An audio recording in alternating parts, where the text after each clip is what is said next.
Second of all, I think that it's really important that people understand that Project 2025 is actually already underway. As someone who served in the Texas House and had to endure the Heritage Foundation sending bills, because that's exactly what they've been doing, is they've been sending bills through our state houses and our state senates. That is. So hold on. So that means this group is actually influencing lawmakers. So the bills the lawmakers are bringing to the floor and actually voting on and getting passed, these bills are coming from a religious organization. What do we call that? Church influencing state. And that is going to birth the mark of the beast. That's the image of the beast. What people need to understand and decide is if you like the direction that this country is going as it relates to our Supreme Court that has eviscerated our Constitution, that seemingly doesn't care anything about court precedents and seemingly only wants to bow down to Trump as if they are serving him in the way that Eileen Cannon just did, then that is what you will get more of. If you want to live in a country in which you are force-fed this pseudo-Christianity, where you have to believe in God and do the things that they say their God wants you to do, which I argue is the same God that they used to justify slavery in the first place.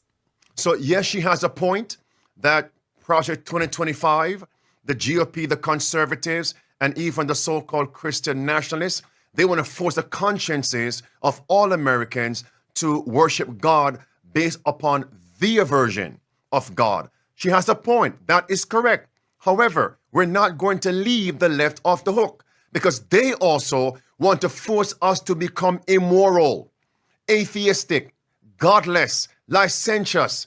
So we have to stand in the middle and actually present the facts. Here it is. The issue that we don't understand is that the last kind of nail in the coffin is Trump getting into the presidency. And the scariest part about that is that let's say he decides he doesn't want to leave the White House. Well, who's going to check him? Because the Supreme Court has decided that checking him is not really something they're interested in doing. And the point she just made is confirming what Marie just said. This is the ruling from SCOTUS on immunity. Here it is.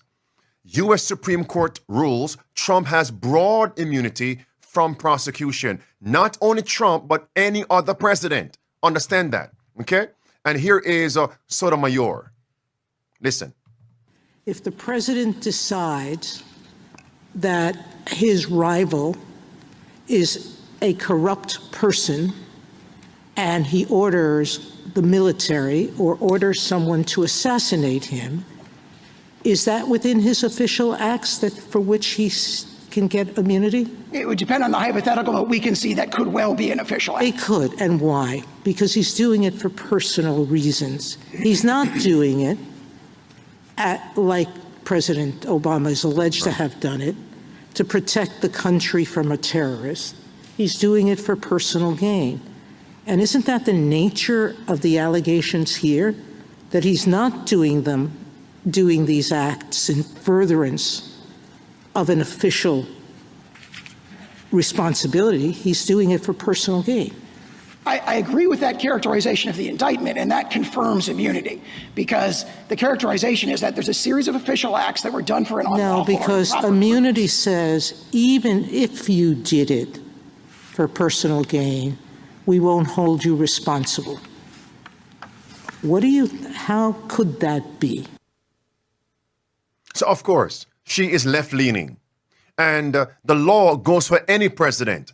Do we realize that that one law that was ruled by SCOTUS actually set the stage for the prophetic fulfillment of the death decree on all folks that they view as a rival to their narrative and movement?